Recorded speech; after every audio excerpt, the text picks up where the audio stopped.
MALPLAQUET 1709. The Battle of Malplaquet was the last major battle jointly fought by Marlborough and Prince Eugene, and was by no means their best action.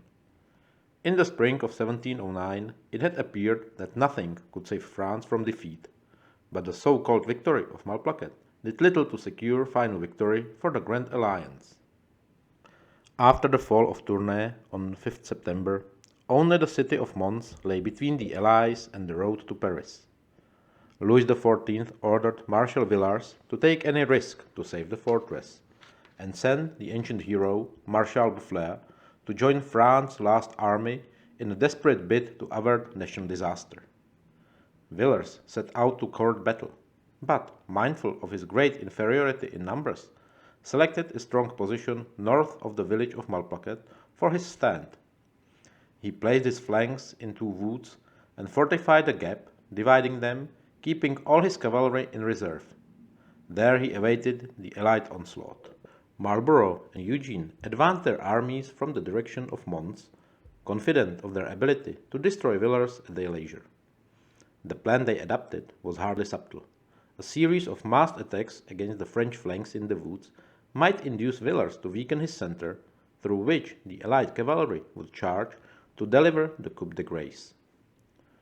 On the morning of the 11th, the preliminary attacks were launched at 8 a.m., but for several hours very little progress was made, owing to the difficulty of the terrain and the gallantry of the French. The Allied right suffered heavy casualties, penetrating Tasnieres wood, while on the left the Prince of Orange's heedless attacks from Aulnoy against Boufflers were decimated by a cunningly sighted French battery, which enfiladed the advancing Dutch troops. Shortly after midday, however, a small body of Allied cavalry appeared on the extreme French left, near La Foix, after passing round the forest, and this development led Villars to weaken his center, exactly as Marlborough had hoped. By 1 p.m., Orkney's 19 battalions had taken possession of the undefended redoubts in the French center, and the full splendor of the Allied cavalry, 30,000 strong, swept through the entrenchments to engage the French horsemen drawn up beyond. A tremendous melee developed, during which Villars was himself wounded, but the Allies were too wary to clinch their victory.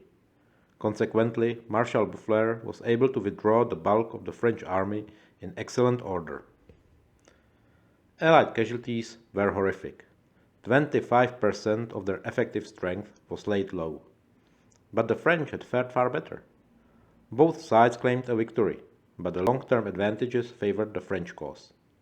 The near success rallied French morale, whilst Marlborough's political foes used the casualty figures to weaken his position.